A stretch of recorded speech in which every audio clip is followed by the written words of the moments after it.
Hey guys, in the fast lane here. In this video, I'm going to be answering questions that my subscribers and followers have asked about AC related problems.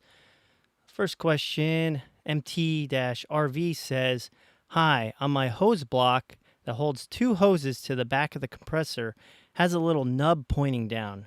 What is that nub? It looks like dye and has been leaking out from it. So how do I fix that?" Well, I would say that that is the high pressure relief valve. And the first thing I would look at is if your cooling fans are working, your AC condenser fan. If your AC condenser fan is not working or not performing properly where it's spinning, but the CFM, the RPMs of that fan is not moving enough, it will start to build head pressure and it'll start to go over 400, 500, 600 PSI, and that compressor is going to want to release that pressure so that it doesn't have, an eruption or explosion in the AC line. So it'll start to leak out that. The first thing I would do is check the AC condenser or the AC condenser fan, and you could have a clog somewhere in the AC system if the pressure's building up. So the first thing would be to hook some gauges up to it, check your high and low pressure side pressures. If your low side is about anywhere from, I would say, 30 to 45 psi, you're all right.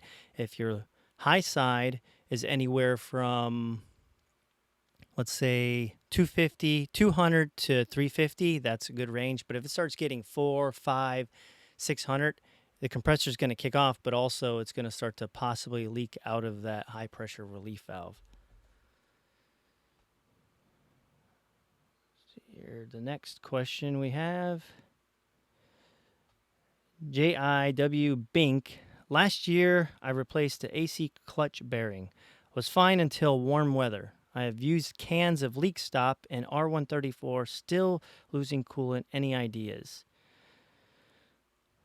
So last year you replaced the AC clutch bearing, was fine until warm weather.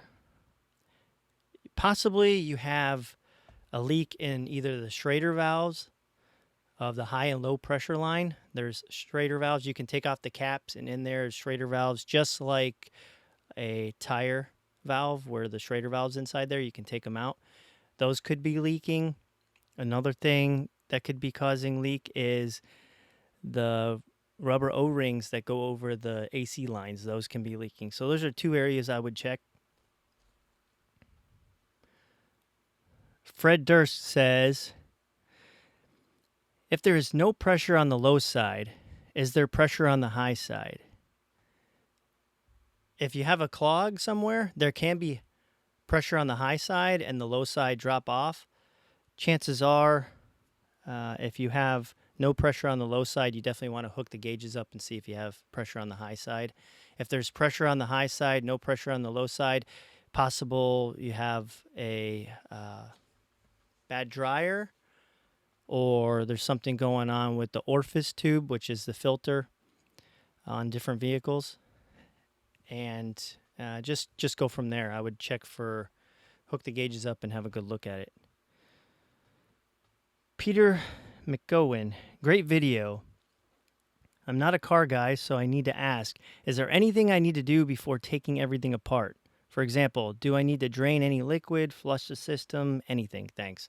Yes, if you're going to take any refrigerant lines apart or compressor or anything like that, then you definitely need to get the system evacuated properly. You can drop it off at a AC shop and they can just do an evacuation for you, and then you can start working on it. Another way is you can buy the proper tools to evacuate it. Just depending on what your state rules are, you kind of got to go with that. Amanda Raka says, can I just change the compressor without replacing the dryer? You can.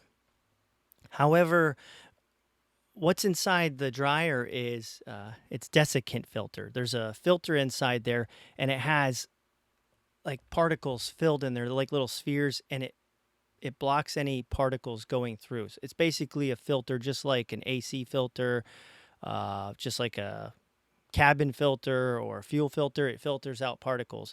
So you want to, anytime you're replacing the compressor, sometimes when the compressors go bad, they release like this fibrous type of material into the system, and it gets clogged up in the dryer. So I would definitely, every time you replace a compressor, a rule of thumb is replace the dryer. Let's see. What are the things, Broke Down Dan says, what are the things called to release the hose connections? Just got a 1995 XLT Ranger from my father-in-law. Those are called AC line disconnects. All this stuff that you need for the AC system, I can put it in the description. So if anybody's needing parts or things I mentioned in this video, just check the description and I'll have it in there. Brian, 1897 says, I bought a used car and was trying to figure out why my AC was not blowing cold. I just realized they took it out. Yeah, I mean, that's pretty funny. Not laughing at you, Brian, but yeah, that's something to look out for. Sometimes when you're buying a vehicle, they take parts off, and by the time you get home, you kind of were all excited. You know, you thought you had a real good deal, and then when you pop the hood to have a real good look at it, it's missing, missing a thermostat, it's missing AC compressor, as you found out. So that would definitely check before you make a purchase. SB Jato says, thanks for the video. What's the name of those rings you use to get off the hose? So same thing. Those are AC line disconnects. I'll have those parts in the description. Devo1987 says, hi, my 2006 Mazda 3S 2.3 liter AC stops blowing cold after idle. Slow driving, AC works when I'm moving traffic. Fast car doesn't overheat. Fans run. AC pressure good. New condenser, new dryer, new AC clutch, new fans. Would you know what my problem is? It sounds like you possibly have low refrigerant, or you could have a bad expansion valve.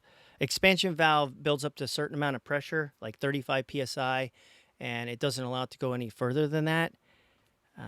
It can go in and out if it's becoming defective. You say low, you say AC stops blowing cold after idle. Could be a bad AC condenser fan. Sometimes the fan just doesn't push enough RPMs, and it needs CFM to cool off, volumes of CFM to cool off that condenser. And at idle is usually the time that it acts up, because when you're driving, you're getting the regular wind speed of however fast you're going into that condenser, which is much greater than a condenser fan can put out. So check the AC condenser fan. If that's turning out to be all right, go ahead and look at your refrigerant levels. And then at that point, if it's always working all the time, I mean, it could be just a clogged up expansion valve. Chances are, though, it's probably a condenser fan. So that's where I would start. SL Hines says, thanks for posting this video. Can you tell me what the PSI should be on the low side? I've been told by a mobile mechanic friend that it should be between 30 and 40 PSI. Also, is there any easy way to let Freon out if it has too much? So the first question, 30, 40 PSI, that's a good ballpark on the low side. I've seen it as high as like 45, maybe 48 on really, really hot days. The high side's the side you really want to pay attention to where it starts getting over 400 and 500. That's where you know you have some kind of problem in the system. As for the refrigerant or the Freon, I would say you definitely don't want to vent it to the atmosphere if it's like 134A. There's other environmental friendly refrigerants that you can look into, but that's a whole nother story. But yes, if you have the OEM refrigerant in there, you don't want to vent it out to the atmosphere. Deep Pra says, I have a Kia Carnival 2015. When the AC is working, it's good, cold, but every 15-20 minutes after stop working and blowing hot air. Can you explain to me about that reason? So let me read this. Good, cold, but every 15-20 minutes after stopping working and blowing cold. I would say you could possibly have overpressurized the system. Maybe it's overcharged. If it's overcharged, the compressor kick on. The AC condenser fan will kick on for about, till you get over 3,000 RPMs, and then want to kick off. A good way to test this is sit in your vehicle, run the vehicle at 2,000 RPMs, and just keep it there. If the RPMs start kicking down, or you feel the AC compressor clutch kick on and off, you're either too low with refrigerant or you're too high. That's usually how I check real quick without hooking the gauges up. Another way is hook the gauges up, check your high and low side. Van G Wizard says, I have an 03 CRV and AC was fine before replacing the head, but now the AC would blow cold, then cool back and forth while driving. Any ideas? But at night seems to be working better. I would say it's possible that you have an AC leak. You said you replaced the cylinder head. I imagine that's what you meant by replace the head. But if you bent those lines out of the way to get to some engine parts and that, chances are you could have caused a leak. What I would do is get some AC leak dye. I would put it into the system. Then I'd walk around with UV light later and see if you have any leaks anywhere.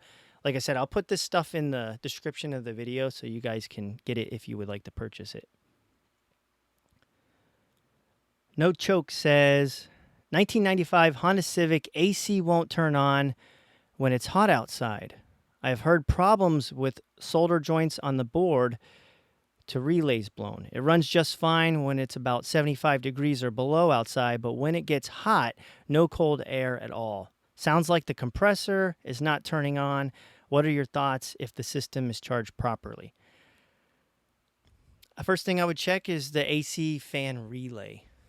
That's a big one. It's a common problem. Those relays get hot, and definitely when it's hotter outside and they stop working. And then the AC fan doesn't kick on. If the AC fan relay doesn't engage, then the compressor's not going to engage. So I would say that's more than likely your problem. Or it could be your AC fan motor. The brushes are starting to get worn out, and when it starts to overheat, it starts to slow down. Even though it's spinning, it's not spinning at the right capacity.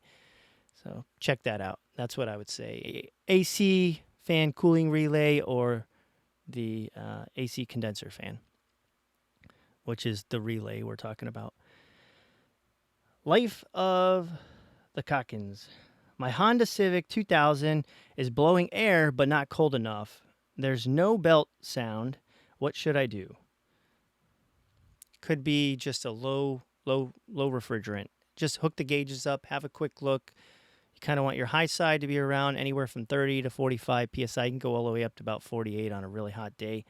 And your, that's the low side. And the high side, you want that about anywhere from like 200 to 350 max, I would say. Getting up in 400 is too high.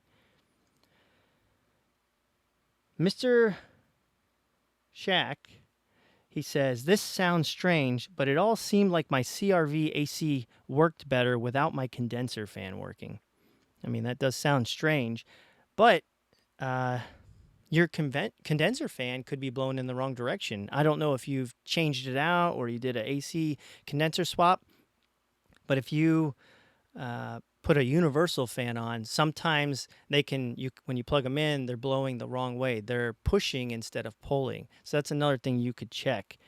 Another thing is maybe when the condenser fan kicks on, it's bringing those pressures down really low on the low side, and that would indicate that the AC refrigerant isn't charged enough. So maybe whenever you hit about 25 PSI or 20 on the low side, the compressor likes to kick off. So you want to be above, I would say 25. You definitely don't want to be below 30, I would say. So check that out. Hook up the gauges. Let's see, we got 6024. I just changed the fan. It's still not turning on, and it's like the compressor can't turn on, and the engine starts to shake, and then it stops shaking. Yeah, this is a common classic sign that the system is overcharged. Like there's so much pressure in there that it can't even turn the compressor. Also, it can indicate that there's a clog in the system. As soon as it kicks on, the low side starts to drop, but the high side goes like 4, 5, 600 psi, and the compressor just can't handle it and it kicks off. So I would say on that case, either not enough refrigerant. Well, no, it wouldn't be not enough. It would be too much refrigerant, or the system is clogged somewhere. Mario Martinez. When you turn the AC on, do both of the fans come on, or just the condenser fan is supposed to come on? If it's a full-size condenser, like the one that's the size of the whole radiator, then I would say both fans are going to kick on because it has to cool off the entire condenser. Now, if it's individual parts where the radiator is just like a half-size radiator and then the condenser fan is a half-size condenser, then they can turn on at different times. Jason Tyler says, replace my AC condenser. I know they say to replace the dryer when you open the system to moisture, but how bad is it really if you don't? My AC is now charged and it's blowing cold, but it could be if replaced the dryer. Would this improve? Thanks. So basically, you're asking. I know they say to replace the dryer when you open the system moisture, but it just depends on what was wrong with the system. If you open the system and replace the seals, such as the O-rings and the Schrader valves, just pull a vacuum. You're just going to pull a vacuum. That'll pull pretty much all the moisture out, and then you can recharge it. Now, if your AC compressor went bad or you had something wrong with maybe the expansion valve, it's just a good rule of thumb to change out the dryer. That's a filter that gets moisture and particles out of the system. It catches them. So that's a good rule of thumb. Definitely if you change out the condenser, if the condenser's bad, then that tells you something got in it to clog it, and you definitely want to change out the dryer. Alberto says, hello, awesome video. I only need to change the AC compressor because the one I have is shut. I wonder if I should also change the dryer and O-rings. Thanks a lot. Yeah, anytime you open up the system with a problem with the compressor, definitely want to change out the dryer or replace it. And yeah, it is a very good rule of thumb. Once you got the system evacuated and open, go ahead, change out all the Schrader valves and the O-ring. That's a real good rule of thumb. Definitely would do that. All right. Good Post says, does the dryer and compressor have to be charged together? No, changed together. Okay. She said changed. Actually, it might be he. It's a he or she. So I would say yes, for sure. If you're changing out the compressor, like I said earlier with the other people, definitely want to change the dryer. Good rule of thumb. Ashton McCoy, what if I'm pulling it from a junkyard? How would I evacuate it? Is there anything I can do? I mean, that's a good question. When you go to the junkyard, I believe they're required, from my knowledge, with laws and stuff, they have to pull all of the fluids out of the system, such as gasoline. That's got to be taken out. Refrigerant, AC refrigerant, that's got to come out. Batteries and radiator fluid. All those fluids, oil, transmission fluid, all the fluids have to come out before they even put the vehicle to be picked. So you probably don't even have to worry about it. Now, if somebody missed it, yeah, I mean, it could be, but a good way to test is just take a car key or something, take off one of the low pressure caps on the line and just poke the Schrader valve. And just if a little comes out, then you know there's something in the system and you don't want to take it out. You don't really want to vent anything to the atmosphere, but if you're in a situation where you're not sure if you open this line, it's going to spew out and you have nothing on you, it would be best to just get one of the workers and ask them if there's anything in the system. A better way would be to go to the junkyard and take a gauge with you and just hook it up to the low pressure. And if you see that there's nothing on the gauge, then you know you're safe to open up the system. All right, that wraps it up, guys. If you have any other questions about AC related, go ahead, comment below, and very possibly I'll include them in the next video. Take care.